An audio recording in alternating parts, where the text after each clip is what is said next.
नमस्कार। आज दिन भर से ही सलूम्बर उपचुनाव को लेकर चर्चाएं हो रही थी। खासकर बीएपी के प्रशंसक उत्सुक थे और लगातार ये जानना चाहते थे कि आज उदयपुर में क्या हुआ, उदयपुर में क्या प्रक्रियाएं हुई। आपको बता दूं कि सलूम्बर विधानसभा उपचुनाव याचिका पर हाईकोर्ट का आदेश जो कि 10 जुलाई 2025 को माननीय न्यायमूर्ति श्री योगेंद्र कुमार पुरोहित ने जारी किया था, उसके बाद आज उदयपुर में 247 से 296 को छोड़कर शेष ईवीएम वीवीपैट एसएलयू का उपयोग करने की अनुमति दी गई थी। और इसी आदेश के बाद चर्चाएं तेज हो गई थी कि क्या सलूम्बर उपचुनाव की वापस से मतगणना होगी।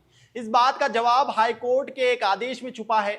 हाईकोर्ट का आदेश आपको बताऊं उससे पहले आप सुनिए कि बीएपी से सलूम्बर विधानसभा प्रत्याशी जितेश कटारा जो कि आज इस प्रक्रिया के दौरान वहां मौजूद थे, उन्होंने क्या कहा ये सुनिए। जैसे कि आपको पता होगा कि सलूम्बर विधानसभा उपचुनाव को लेकर के जो रिकाउंटिंग के आदेश आए थे, उसके अंदर रिकाउंटिंग का पहला प्रोसेस मैं सभी साथियों, मेरे कार्यकर्ताओं और सलूम्बर विधानसभा की जनता और तमाम विचारधारी साथियों से अवगत कराना चाहूँगा कि ये मेरे पास सीट है 247 से लेकर के 296 तक जो रिकाउंटिंग की जाएगी उसके आदेश आए थे। और उसकी जो ईवीएम है वीवीपैट, उसका सीयूबीयू सारे एक स्ट्रॉन्ग रूम में वापस से सील की गई है, अलग रखी गई है। नेक्स्ट आदेश तक ये ईवीएम में रिकाउंटिंग होगी, जिसके अंदर अपना जो परिणाम है वो सकारात्मक आएगा, ये आशा और उम्मीद है। आप सभी भाइयों से यही मैं विश्वास और आत्मसंबल लेना चाहूँगा कि आप सभी जुड़े रहें, साथ सहयोग बना रहे। धन्यवाद। चौहान। अब आपको मैं हाईकोर्ट के आदेश में क्या खास बातें हैं वो बताता हूं। आदेश अंग्रेजी में है जिसे मैं आपके लिए हिंदी में रूपांतरित कर देता हूं।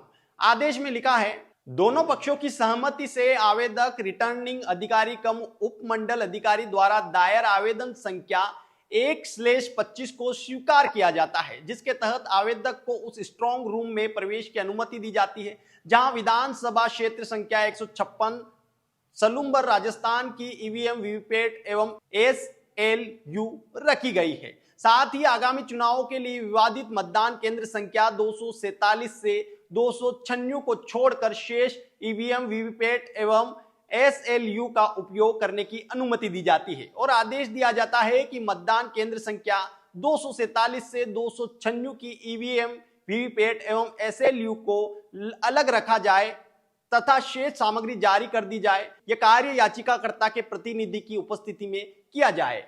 अब आप सुनिए मिथुन मीणा जो इस प्रक्रिया के दौरान बीएपी की तरफ से प्रतिनिधि थे, उन्होंने क्या कहा। जी बताइए, आज क्या कुछ प्रक्रियाएं हुई है पूरे दिन में उदयपुर में?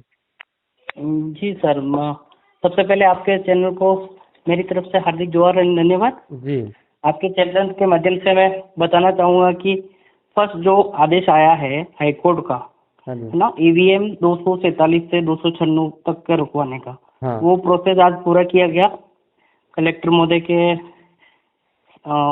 उपस्थिति में। और पूरा आरोप जो सलूम्बर विधानसभा का उनके प्रोसेस में पूरा किया गया। तो सारी चीजें जैसे 247 से लगा के 296 तक के वीवीपैट डीयूसी जो भी थे उसकी सीरीज हमने मैच करी। हाँ वो सारी कंप्लीट थी वहाँ पे।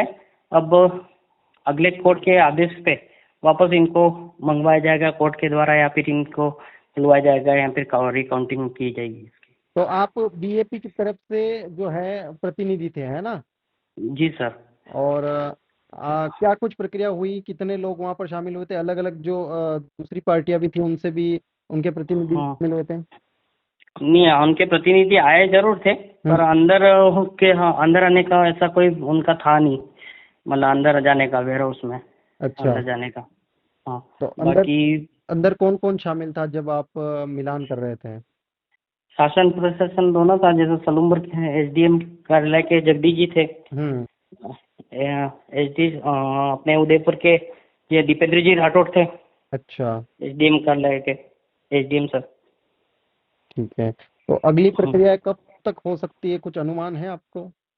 सर हमारे कोर्ट के विधिगत आदेश के अनुसार तो अगले 2 वीक में है, अगला लेटर आ जाएगा इनको और अगली रिकाउंटिंग के लिए प्रक्रिया शुरू कर दी जाएगी। अच्छा, कितनी बजे ये प्रक्रिया शुरू हुई थी और कितनी बजे समाप्त हो गई, ये बता सकते हैं? सर ये 11:38 पे शुरू हुई थी और 2:42 के आसपास में खत्म हुई थी। अच्छा, इस दौरान जी सर। क्या कुछ सुविधाएं मतलब जो सावधानियां थी वो बरती गई है? सारी सावधानी बरती गई है इसमें। ऑल वीडियो को पे सारी चीजें हुई है। हम्म प्रशासन की तरफ से पूरी तरह से सहयोग रहा है।